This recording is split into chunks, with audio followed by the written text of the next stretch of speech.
Hello everyone, welcome back to another video. आज के इस वीडियो में हम बात करेंगे function of a complex variable के बारे में। जैसा कि आप जानते हैं, लास्ट वीडियो में हमने कुछ बेसिक कॉन्सेप्ट डिस्कस किए थे कॉम्प्लेक्स एनालिसिस के। तो आइए शुरू करते हैं। तो सबसे पहले function of a complex variable क्या होता है। सिंपल सी बात हम जानते हैं, जब हम रियल नंबर्स में फंक्शन की बात करते हैं तो वो हमारे फंक्शन जो होता है एक सेट ए से सेट बी में मैपिंग होती है। सिमिलरली हमारा जो फंक्शन ऑफ कॉम्प्लेक्स वेरिएबल है वो भी एक मैपिंग है, जो कि एक किसी कॉम्प्लेक्स वेरिएबल z को किसी एक दूसरे कॉम्प्लेक्स वेरिएबल w के ऊपर मैप करता है। यहाँ पर हम w को एक कॉम्प्लेक्स वेरिएबल मान रहे हैं।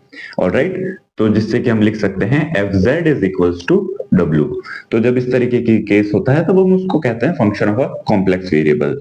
हम कहते हैं कि z जो प्लेन है, जो हमारा कॉम्प्लेक्स प्लेन है, उसके अंदर किसी रीजन के अंदर, किसी ओपन रीजन को हम मैप कर रहे हैं किसी एक दूसरे रीजन के अंदर। एंड जो हमारा फंक्शन का प्लेन होता है उसे हम डब्ल्यू प्लेन बोल देते हैं। ऑलराइट, तो ये सिंपल सी बात है function of a complex variable क्या होता है। Now function of a complex variable जो होता है, अब वो दो तरीके का हो सकता है, single valued and multi valued, या फिर मैनी वैल्यूड। मल्टी वैल्यूड कहिए, मैनी वैल्यूड कहिए, एक ही बात है। ना सिंगल वैल्यूड यानी कि एक ही वैल्यू मिलेगी फंक्शन की। ऑलराइट, कहने का मतलब फॉर एग्जांपल जेड स्क्वायर है, सो यहाँ पर हम कोई भी वैल्यू रखें, वन रखें तो वन का स्क्वायर वन मिलेगा, टू रखें टू का स्क्वायर टू, कोई कॉम्प्लेक्स वेरिएबल भी रखेंगे तो एक ही वैल्यू मिलेगी। ऑलराइट, और z प्लस आयोटा ले लीजिए, तो इन सब फंक्शंस के अंदर हमें सिर्फ एक ही वैल्यू मिलेगी, single value. Multi valued function ऐसे हैं जिनके अंदर आपको एक ही वैल्यू के लिए फंक्शन की एक से ज्यादा वैल्यूज मिलेंगी, जैसा कि हमें नाम से पता चल रहा है। So for example z to the power 1/2। अब अगर इसमें हम कोई भी कॉम्प्लेक्स वेरिएबल रखेंगे तो हमें उसकी एक से ज्यादा वैल्यूज मिलेंगी। फॉर एग्जांपल अगर हम एक सिंपल सा इसके अंदर एग्जांपल लें, z इज इक्वल टू कुछ भी x प्लस आयोटा y हो सकता है। तो मान लीजिए हम 1 प्लस 0 आयोटा लेते हैं फॉर सिंप्लिसिटी। तो अगर हम यहाँ पर इसमें 1 रखेंगे तो 1 की पावर 1/2। ना 1 की पावर 1/2 के हमारे पास दो वैल्यूज आएंगी, one is +1 and second is -1। तो +1 का स्क्वायर भी one z to the power 1/2 आएगा, एंड -1 का स्क्वायर भी z टू द पावर -1 का स्क्वायर भी 1 आएगा हमारे पास। ऑलराइट, तो ये हमारे पास दो वैल्यूड हो गई, मल्टीपल वैल्यूड, मैनी वैल्यूड हो गया। तो मल्टी वैल्यूड फंक्शन में हम क्या कह देते हैं कि जो एक सेट ऑफ वैल्यूज होती है उसको हम प्रिंसिपल ब्रांच बोल देते हैं। तो मान लीजिए आप कहिए कि चलिए हम पॉजिटिव स्क्वायर रूट की ही बात करनी है तो हम इसे प्रिंसिपल ब्रांच नाम दे देंगे। तो सारी जो वैल्यूज होती हैं उनको हम ब्रांचेस बोल देते हैं, कि जैसे ये सारी ब्रांचेस हैं किसी ट्री की, एक ही वैल्यू की अलग अलग वैल्यूज मिल रही हैं, एंड किसी एक वैल्यू को हम प्रिंसिपल ब्रांच बोल देते हैं, उससे एसोसिएटेड वैल्यू को प्रिंसिपल वैल्यू बोल देते हैं। तो नेक्स्ट हमारे पास कॉन्सेप्ट है लिमिट्स का। अगेन जैसा कि हमारे रियल फंक्शंस में लिमिट्स होती है, वैसे ही हमारे पास कॉम्प्लेक्स फंक्शन में, कॉम्प्लेक्स वेरिएबल के फंक्शन में लिमिट है। सो लिमिट क्या होगी कि लेट मान लीजिए एफ जेड हमारा एक फंक्शन है, be a complex function. Alright, then अब L बिलोंग्स टू C, यानी कि L कोई भी एक कॉम्प्लेक्स नंबर हो गया, then any L belongs to C is called limit of, limit किसकी होगी, फंक्शन की होगी, F Z as Z approaches. हम जानते हैं लिमिट में हम यही लैंग्वेज का यूज करते हैं, जेड अप्रोचेस, कोई भी वैल्यू हो सकती है, मान लीजिए Z not, if F Z minus L is less than epsilon whenever Z minus Z naught is less than delta. तो जब भी z minus Z not less than delta हो तो F Z minus L less than epsilon हो। कहने का मतलब क्या है कि मान लीजिए आपका ये z प्लेन है, z प्लेन में कोई भी पॉइंट एक z नॉट है। Alright, now z minus Z naught is less than epsilon, इसका मतलब क्या हुआ, जब हम कह रहे हैं z minus Z naught is less than epsilon, less than delta, तो यानी कि कोई भी पॉइंट अगर z है यहाँ पर एंड उसका बीच का जो डिस्टेंस है वो किसी पर्टिकुलर डिस्टेंस डेल्टा से कम होगा, एंड डेल्टा हम लेते हैं बहुत स्मॉल वैल्यू, तो हम इसे स्मॉल करते जा सकते हैं, जो z पॉइंट है उसका डिस्टेंस इससे भी कम होना चाहिए, यानी ये उसके पास आता रहेगा। इन अदर वर्ड्स हम z को धीरे धीरे z नॉट के पास लेकर जा रहे हैं, z नॉट के ऊपर लेकर जा रहे हैं। ऑलराइट, यही इसका यही मतलब हुआ अप्रोचिंग का। तो हम कह रहे हैं F Z minus L should be less than epsilon, यानी कि जैसा जैसे हम जेड को जेड नॉट पे लेकर आ रहे हैं वैसे वैसे एफ जेड जो है वो किसी पॉइंट के पास अप्रोच कर रहा है जो कि पॉइंट एल है। ऑलराइट, किसी वैल्यू एल पर अप्रोच कर रहा है, तब हम कह रहे हैं कि वो एल जो है वो लिमिट है उसकी। ऑलराइट, देन लिमिट्स के अंदर वही प्रॉपर्टीज हैं जो कि रियल फंक्शंस में होती है कि मान लीजिए एफ एक्स है हमारे पास एंड एफ जेड है, यहां पर हमें जेड बोलना चाहिए, एफ जेड है एंड देन जी जेड है हमारे पास, then limit Z approaches Z naught क्या होगी, limit Z approaches Z naught of F Z plus limit Z approaches Z naught of G Z. मान लीजिए यहां पर प्लस की जगह सब्ट्रैक्शन का साइन हो, अगेन वही बात रहेगी, प्लस माइनस दोनों के लिए वैलिड है। अगर यहाँ पर हमारे पास मल्टीप्लीकेशन का हो तब भी वैलिड है, एंड अगर f अपॉन g के फॉर्म का है तब लिमिट तभी एग्जिस्ट करेगी, it will be equal to limit f upon limit g, but साथ में एक कंडीशन आ जाएगी प्रोवाइडेड, यानी कि ये सही सच होनी चाहिए, provided that limit g is not equal to zero, not equal to zero है तब ये एग्जिस्ट करेगा कुछ इस तरीके से। कोई अगर कांस्टेंट से मल्टीप्लाई है फंक्शन तब भी again c into limit f होगा। ये बेसिक प्रॉपर्टीज है लिमिट की। नाउ कंटिन्यूटी क्या होती है, तो मान लीजिए आपके पास कोई एक फंक्शन है of complex variable,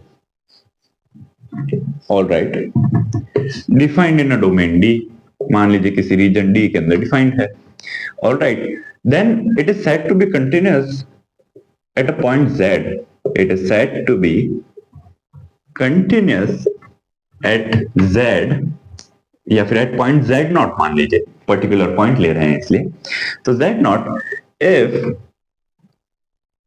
for all epsilon greater than 0 there exist delta greater than 0 such that fz minus fz naught is less than epsilon whenever z minus z naught is less than delta। Alright, no यहां पर ये आप definition हमेशा हमेशा से पढ़ते आए होंगे, तो यहां पर लिमिट में और कंटिन्यूटी में डिफरेंस क्या है। लिमिट में हमारे पास एफ जेड नॉट की जगह कोई भी एक नंबर एल था, ऑलराइट, लिमिट की डेफिनेशन यही रहती है, एंड कंटिन्यूटी में हम कह रहे हैं कि और कोई पॉइंट एल नहीं बल्कि जो z नॉट की वैल्यू है वही हमारे यहाँ पर l का रिप्लेस कर रहा है। कहने का मतलब अगर कोई पॉइंट z है एंड z नॉट को अप्रोच कर रहा है तो जो उसकी पॉइंट की इमेज fz है वो z नॉट की इमेज fz नॉट को ही अप्रोच करेगी। तो हमारी ये fz नॉट क्या हो गई, ये इसकी लिमिट भी हो गई। कहने का मतलब कंटिन्यूअस कब होगा, इस डेफिनेशन से देखकर हम कह सकते हैं कि कंटिन्यूअस तब होगा if limit z approaches to z naught of fz is equals to fz naught, because limit की डेफिनेशन में यहां पर l था हमारे पास, तो यानी कि लिमिट जो होती है उसे हम l कहते हैं कि limit z approaches z naught fz is equals to l, and यहाँ पर l की जगह हमारे पास fz नॉट है, तो लिमिट जब इक्वल होगी फंक्शन की वैल्यू के तभी कंटिन्यूअस होगा, एंड ये हम हमेशा से पढ़ते हैं। एंड अगर यहाँ पर ये इक्वल नहीं हो तो हमारे पास डिसकंटिन्यूअस होगा। अगर left hand limit and right hand limit अगर इक्वल ना हो तब भी हमारे पास कंटिन्यूअस नहीं होगा। Left hand limit and right hand limit तो हम बात करते थे वन वेरिएबल के अंदर, बट जब हम यहाँ पर बात करते हैं कॉम्प्लेक्स वेरिएबल के अंदर, कॉम्प्लेक्स वेरिएबल के अंदर दो हमारे पास टर्म्स आ जाएंगी, बिकॉज z जो होता है x प्लस आयोटा y है, तो दो वेरिएबल्स का फंक्शन होगा x and y। For example मान लीजिए X square upon X square plus Y square हो गया हमारे पास, तो यहां पर हमारे पास एक या दो पाथ नहीं, left hand and right hand limit का कोई कॉन्सेप्ट नहीं है, यहां पर हमारे पास है irrespective of any path. Any path मतलब मान लीजिए z नॉट कहीं यहां पर है, तो अब z को हम हो सकता है सीधा यहां पर z नॉट पे लेकर आए, या फिर हम पहले इधर जाएं फिर इधर लेकर आए, फिर इधर जाएं फिर इधर लेकर आए, तो इररिस्पेक्टिव ऑफ एनी पाथ हो तभी लिमिट एग्जिस्ट करेगी। अब जैसे इस केस के अंदर फॉर एग्जाम्पल हमें फाइंड करनी है limit x, y approaches to 0, तो यहां पर हम पाथ कैसे लगा सकते हैं कि मान लीजिए आप कहें y is equals to mx रखेंगे हम, तो y is equals to mx यानी एक्स स्क्वायर अपॉन, अब y स्क्वायर हो जाएगा m square X square, so X square common अगर लें तो 1 plus M square is equals to 1 upon 1 plus M square, X square cancel out हो जाएगा। तो आपके पास बचा यहाँ पर एक्स एंड वाई की टर्म है ही नहीं, तो लिमिट क्या आएगी, लिमिट यही आएगी हमारी ना, लिमिट जो है नंबर m पर डिपेंडेंट है, यानी कि इंडिपेंडेंट लिमिट नहीं है हमारे पास लिमिट हर बार चेंज होगी जब हम m चेंज करेंगे, तो लिमिट हमेशा यूनिक होगी अगर फंक्शन कंटिन्यूअस है तो। ऑलराइट, सो ये अगेन हमारे पास कुछ बात हुई। देन हम बात करते हैं यूनिफॉर्मली कंटिन्यूअस के बारे में। तो यूनिफॉर्म कंटिन्यूअस हम कब कहते हैं, अब यहीं पर हम कंटिन्यूअस की जगह यूनिफॉर्मली कंटिन्यूअस, अब कंटिन्यूटी और यूनिफॉर्म कंटिन्यूअस में एक ही डिफरेंस है, कंटिन्यूटी पॉइंट पर डिफाइंड है, यूनिफॉर्म कंटिन्यूटी एक रीजन में डिफाइंड है। कंटिन्यूटी में तो हम बोलते हैं किसी एक पर्टिकुलर पॉइंट z नॉट पे कंटिन्यूअस है या नहीं। अब हम कहेंगे इन डोमेन डी या फिर इन रीजन, कहीं पर रीजन बोल देते हैं कहीं पर डोमेन बोल देते हैं, तो वहां पर कंटिन्यूअस कब होगा, यूनिफॉर्मली कंटिन्यूअस कब होगा, इफ fz1 या फिर fz2 minus fz1 is less than epsilon whenever z2 minus z1 is less than delta. कहने का मतलब क्या हुआ कि इस बार आपके पास कोई पर्टिकुलर पॉइंट z नॉट नहीं है, आपके पास रीजन है, रीजन में आप कोई भी दो पॉइंट ले लीजिए, उन दो पॉइंट्स के बीच का जब जब आप डिफरेंस कम करेंगे तो उनकी जो इमेज है वो भी पास में ही आएगी। ऑलराइट, एंड ऑब्वियसली बात है भी कंटिन्यूअस तभी होगा जब ऐसा होगा, बिकॉज मान लीजिए आपके पास फंक्शन एफ जेड है, वो कुछ इस तरीके से है z1 या फिर z है मान लीजिए सिंपली z, देन 1 की इमेज 1 होगी एंड 2 की इमेज 2 होगी एंड 3 की इमेज 3 होगी। अब 1 और 2 ज्यादा पास हैं 1 और 3 से, तो जब ज्यादा पास है तो इनकी इमेज भी पास है। ऑलराइट, सो जो इमेज है वो एक दूसरे के पास में आएगी, क्लोज आएगी, एक दूसरे को अप्रोच करेगी, एंड इन अदर वर्ड्स जब दोनों इक्वल होंगे तो दोनों की इमेज इक्वल होगी। ऑलराइट, सो ये हमारा यूनिफॉर्मली कंटिन्यूअस का कॉन्सेप्ट हुआ। अब जब हमने कहा था कि जो हमारा फंक्शन z है fz, उसे हम w से डिनोट कर देते हैं, तब एक और बात होती है कि जो z होता है वो हमारा complex variable x plus iota है, तो उसी तरीके से w भी जो होता है यानी कि fz भी जो होता है वो भी हमारा complex variable u plus iota v के तरह का हो जाता है, जहां पर u क्या है, function of x comma y and v क्या है, function of x comma y। For example अगर हम fz को z स्क्वायर लें तो हमें क्या मिलेगा, x plus iota y whole square. Alright, then अगर हम इसे सॉल्व करें तो X square plus iota square Y square, iota square यानी -1, so minus Y square plus 2 iota X Y. तो यहां पर आप देख सकते हैं ये हमारा यू एक्स कॉमा वाई है एंड ये 2xy जो है आयोटा को छोड़कर वो हमारा वी एक्स कॉमा वाई है। ऑलराइट, सो इस तरीके से हम जो हमारा फंक्शन ऑफ कॉम्प्लेक्स वेरिएबल का जो इमेज होती है उसे हम डिफाइन करते हैं। अब यहां पर हमारा जो fz है वो कंटिन्यूअस कब हो सकता है, कंटिन्यूअस तभी होगा जब u भी कंटिन्यूअस हो एंड v भी कंटिन्यूअस हो, दोनों को कंटिन्यूअस होना पड़ेगा तभी हमारा जो फंक्शन fz है वो कंटिन्यूअस हो पाएगा। ऑलराइट, नाउ डिफरेंशिएबिलिटी क्या होती है, हम हमेशा से पढ़ते आए हैं।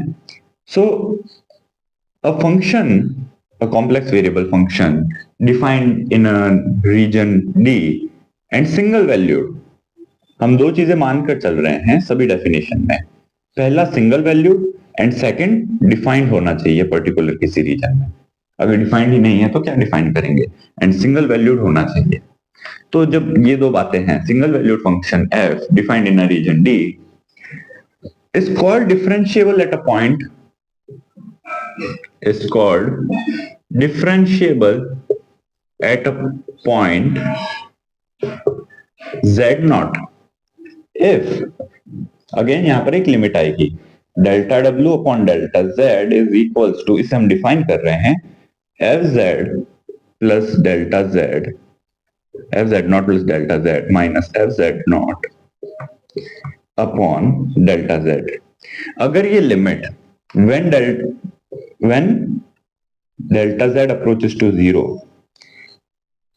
If it approaches a finite value, अगर जब delta z approaches to zero है, तब अगर ये लिमिट जो है इसकी कोई फाइनाइट वैल्यू हमें मिल रही है, तब हम कहते हैं कि ये जो फंक्शन है डिफरेंशिएबल है किसी पॉइंट z0 पे। ऑलराइट, तो उसे हम किस तरीके से डिनोट कर सकते हैं?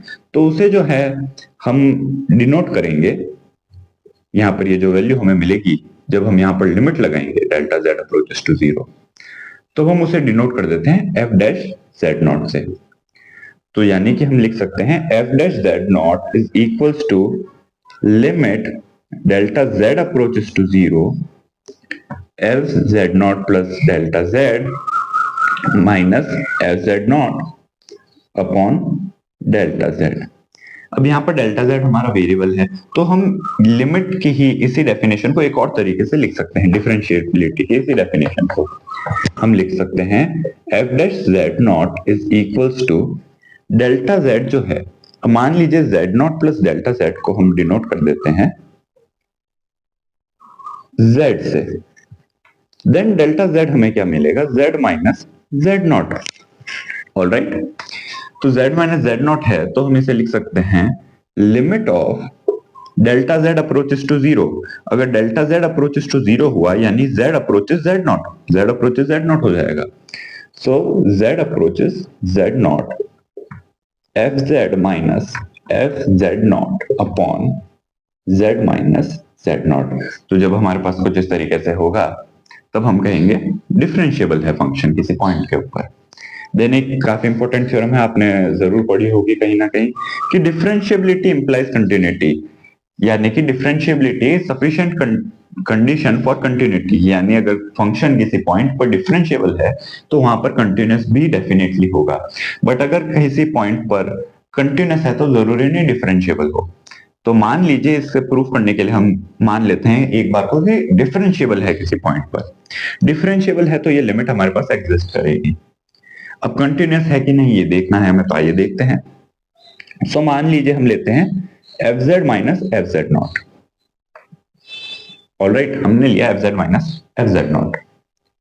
अब अगर fz माइनस fz0 हम ले रहे हैं, तो इसे हम मल्टीप्लाई एंड डिवाइड कर देते हैं z माइनस z0 से। नाउ हम पुट कर देते हैं लिमिट z अप्रोचेस z0 दोनों ही साइड्स पे। ऑलराइट, ये z0 है हमारे पास। नाउ अगर डिफरेंशिएबल है तो हम जानते हैं ये जो वैल्यू आएगी लिमिट, ये फाइनाइट आएगी, तो हम इसे लिख सकते हैं f dash z0 into z minus z0, and ये हमारे पास इक्वल है लिमिट fz माइनस fz0 के। सो इसे हम रिप्लेस कर देते हैं पूरे को f डैश z0 से। Now when limit z approaches to z0, तो यहां पर भी तो लिमिट लगेगी, एंड इसकी लिमिट क्या आएगी? ये लिमिट हमारे पास जीरो आएगी z माइनस z0 की। Alright, so zero into f dash z0, ये वैल्यू फाइनाइट है बिकॉज डिफरेंशिएबल है, तो हमें इक्वल्स टू जीरो मिलेगा RHS। ऑलराइट, सो हमें कुल मिला के RHS की वैल्यू जीरो मिली। अब यहां पर हम इसे ब्रैकेट को एक्सपेंड करें, fz0 तो हमारे पास एक फाइनाइट वैल्यू है। ऑलराइट, हमें नहीं पता क्या है, बट fz0 एक फाइनाइट वैल्यू है, तो इसके ऊपर लिमिट लगेगी नहीं। सो हमें मिलेगा limit z approaches to z0 of fz। fz0 पे वैल्यू लिमिट लगेगी नहीं, so minus fz0 is equals to zero. अब z approaches to z0 fz की लिमिट क्या है ये हमें नहीं पता, बट ये जो हमारे पास इक्वेशन आ रही है इससे हम कह सकते हैं fz0 को RHS पर ले जा करके कि limit z approaches to z0 fz is equals to fz0, and अभी हमने देखा ये कंटिन्यूटी की डेफिनेशन होती है। हमें नहीं पता लिमिट क्या थी, बट डिफरेंशिएबल था, इसलिए हम कह सकते हैं डिफरेंशिएबिलिटी से कि ये जो लिमिट है fz0 के इक्वल आ रही है, यानी कि जो फंक्शन डिफरेंशिएबल है वो कंटिन्यूअस भी डेफिनेटली होगा। ना कंटिन्यूअस होकर के डिफरेंशिएबल ना हो, तो रियल वैल्यूड फंक्शन के अंदर हमारे पास बेस्ट एग्जांपल होता है मॉड x। तो यहां पर हम लेते हैं मॉड z स्क्वायर। इस एग्जांपल की हेल्प से हम देखते हैं कि ये फंक्शन जो है कंटिन्यूअस है बट डिफरेंशिएबल नहीं है। नाउ मॉड z का मतलब क्या होता है? मॉड z का मतलब होता है root of x square plus y square. So mod z का स्क्वायर क्या हो जाएगा, X square plus Y square. Alright, now देखते हैं कि हमारे पास जो फंक्शन है वो डिफरेंशिएबल है या नहीं। सो इसके लिए इसकी जो हमारे पास एफ जेड आएगा, एफ डैश जेड डेरिवेटिव या डिफरेंशियल कोएफिशिएंट, वो हमें मिलेगा limit z approaches to delta z approaches to 0 of F Z plus delta z minus F Z upon delta z। Alright, हम यहाँ पे किसी भी रैंडम पॉइंट z के लिए ले रहे हैं, सिर्फ किसी z नॉट के लिए नहीं ले रहे। Now F Z plus delta z क्या होगा, हमारे पास एफ जेड है जेड स्क्वायर,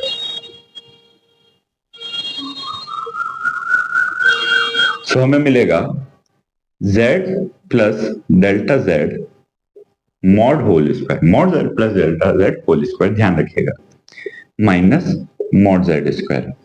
अगर हमारे पास सिंपली z स्क्वायर होता तो वो तो हमें कैसा मिलता, हमने अभी प्रीवियस एग्जांपल में देखा था, X square minus Y square plus 2 iota X Y मिलता। बट मॉड z स्क्वायर जो है वो हमें कुछ इस तरीके से मिलता है। तो ये डिफरेंस है दोनों ही फंक्शंस में, इस बात का ध्यान रखिएगा। नाउ यहां पर हम अगर वैल्यूज को एक्सपेंड करना चाहें तो किस तरीके से कर सकते हैं, मॉड को ओपन करना चाहें। हम जानते हैं मॉड z स्क्वायर जो होता है वो z इंटू जेड कंजुगेट के इक्वल होता है। ऑलराइट, ये बात हमने पढ़ी थी। सो हम यहाँ पर कंजुगेट से रिप्लेस कर सकते हैं। So equals to limit delta z approaches to 0 z plus delta z into z plus delta z conjugate minus z into Z conjugate upon delta z। Alright, यानी कि इसे हम रिप्लेस कर सकते हैं।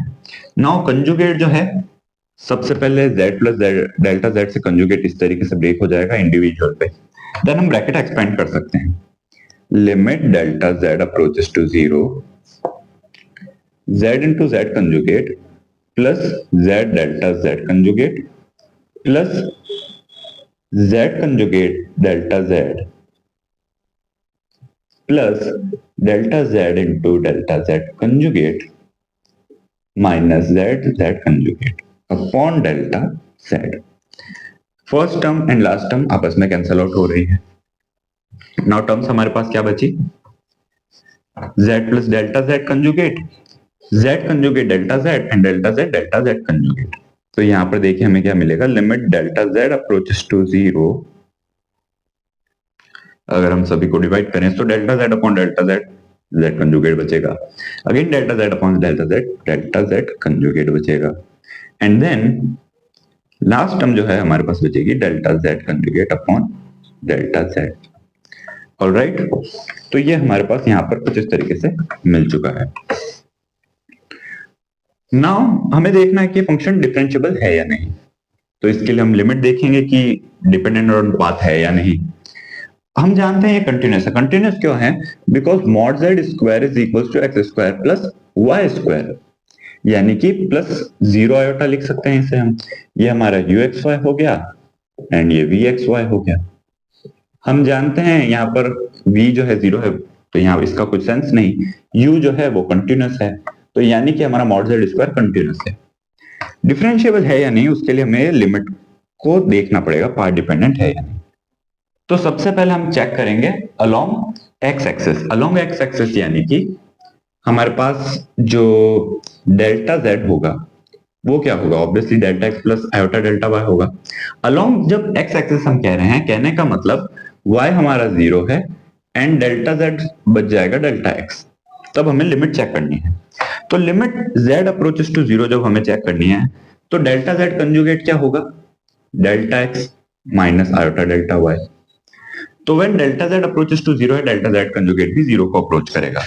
सो अलोंग एक्स एक्सिस हम लिख सकते हैं, क्या मिल रही है लिमिट हमारे पास, F dash Z naught is equals to delta z जो होगा वो तो 0 हो गया हमारे पास।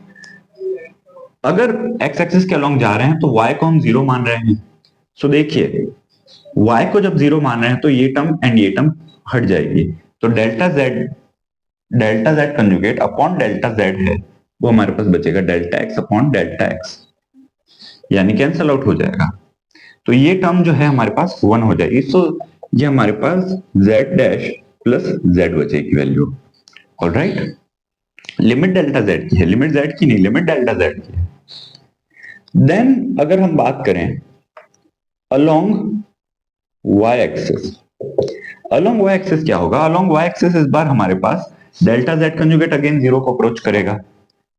अब यहां पर डेल्टा z कंजुगेट क्या होगा? हमारे पास y एक्सिस के अलोंग जब हम बात करते हैं तो हम कह रहे हैं x इज इक्वल्स टू 0 है हमारा एंड y वेरी कर रहा है। तो x इक्वल्स टू 0 यानी कि डेल्टा x इस बार नहीं होगा, इस बार हमारे पास डेल्टा y होगा। सो डेल्टा z कंजुगेट क्या होगा? Minus iota delta y, and delta z क्या हो जाएगा? Iota delta y। Delta y cancel, minus iota plus iota cancel, -1 बच जाएगा। सो -1 इंटू z माइनस जेड। सो इस बार हमारे पास एफ डैश जेड नॉट की वैल्यू आ रही है, एफ डैश जेड की वैल्यू आ रही है, हमारे पास पर्टिकुलर पॉइंट नहीं है, इन जनरल है Z conjugate minus Z. Alright, तो आप देखिए हमारे पास अलोंग एक्स एक्सिस अलग वैल्यू आ रही है, अलोंग वाई एक्सिस अलोंग अलग वैल्यू आ रही है, यानी कि ये जो हमारा फंक्शन है डिफरेंशिएबल नहीं है, बिकॉज डिफरेंशिएबिलिटी के लिए लिमिट यूनिक होनी चाहिए। ऑलराइट, सो यानी कि हमारा फंक्शन डिफरेंशिएबल नहीं है।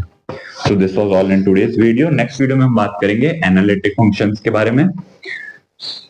तब तक के लिए take care and thanks for watching. अगर आप चैनल पर नए हैं तो सब्सक्राइब जरूर कीजिएगा, वीडियो पसंद आए तो लाइक जरूर कीजिएगा।